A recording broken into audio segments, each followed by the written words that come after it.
Korea has an incredible, brilliant economic future if they make a deal, but they don't have any economic future if they have nuclear weapons. It's really a bad thing for them. I think we learned a lot over the last couple of days, and again, the relationship seems to be very, very strong. 네, 트럼프 미국 대통령이 2차 북미 정상회담 이후 처음으로 미국인들 앞에서 북한 문제에 대해서 언급을 했습니다. 관련 소식들 한번 짚어볼 텐데요. 이 자리에 김용현 동국대 북한학과 교수도 오늘 함께 하시겠습니다. 어서 오십시오. 네, 반갑습니다. 자, 조금 전에 들었던 트럼프 대통령의 말, 이전에 했던 내용하고 크게 다르진 않습니다. 그래서 다르진 않고 눈여겨볼 부분이 있다면 이번 회담을 통해서 많은 것을 배웠다. 여전히 북한과의 관계가 더 강해졌다. 그래서 좀 의미를 두고 들어볼 만한 것이 있었는지요? 그렇습니다. 저는 두 가지 측면을 봅니다. 하나는 북미 최고 지도자 간의 허심탄회한 대화를 충분히 나눴다는 겁니다. 물론 결론을 만들어내지는 못했지만 그러나 북한과 미국이 어떤 생각을 하고 있는지 지난번 6.12 때는 큰 틀에서의 추상적 합의였다면 이제는 실질적인 성과를 거두기 위한 이제 출발점으로서 하노이가 중요하게 놓여졌는데 거기에서 두 지도자가 수시간 동안 많은 대화를 했다. 물론 이제 결론이 나오지 않아서 아쉬움이 있다는 것은 분명히 말씀드리지만 충분한 대화를 했다는 것이고 또 하나는 이번에 보면은 그 이후의 조치들을 보면 북한과 미국이 앞으로 대화를 제대로 해나가고자 하는 그런 의지가 분명히 있습니다. 우리 쪽 보면 한미 군사훈련을 지금 완전히 정리를 했습니다. 키르졸브 독수리 연습을 이제 아예 안 하겠다는 거거든요. 엊그저께 발표가 있었습니다. 이건 하노이 이전에 한미가 이미 합의한 겁니다. 그렇게 보셔도 될 것 같습니다.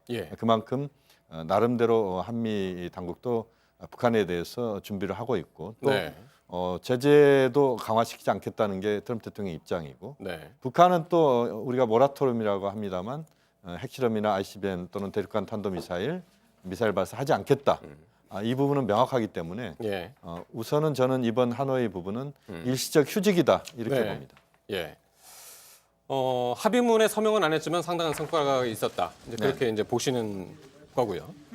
사실 트럼프 대통령의 이야기는 어제 이미 다 나왔었고 오늘 아침에 저희가 눈여겨봤던 이야기는 사실 존 볼턴 보좌관의 얘기였습니다. 북미 정상회담 당시에 이제 확대 회담 때 이제 배석을 했었고요. 이 존 볼턴이 각종 방송에 이제 대담 프로그램에 잇따라 출연을 하면서 빅딜을 제안했었다라고 이제 밝힌 부분이 있습니다. 한번 들어보시겠습니다.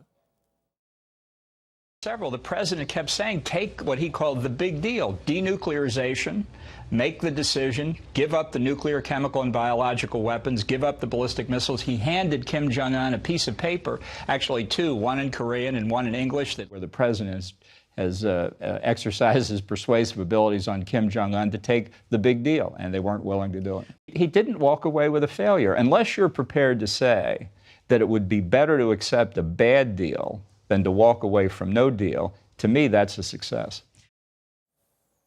네, 볼턴 보좌관이 당시에 트럼프 대통령이 김정은한테 빅딜을 요구했었다.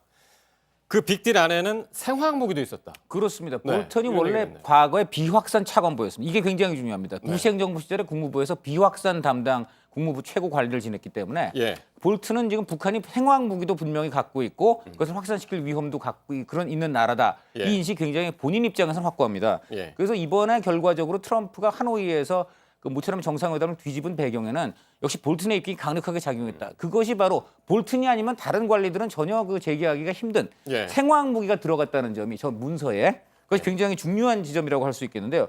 한마디로 요약하면 이렇습니다. 이번에 미국은 과거, 현재, 미래 북한의 모든 핵을 폐기하라는 입장이고요. 그것은 영변뿐만이 아니라 영변 이외에 최고 30곳까지 지금 추정이 되고 있는 북한의 모든 핵시설 그리고 20여 국으로 추정되는 북한의 미사일 발사나 미사일 관련 시설 그리고 최고 60개에 달하는 핵탄두 이 모든 것을 다 폐기를 하라는 것입니다. 그러니까 과거, 현재, 미래의 핵을 모두 폐기를 해야 저 제재 해제와 그리고 북한이 원하는 경제 지원이 가능할 것이다.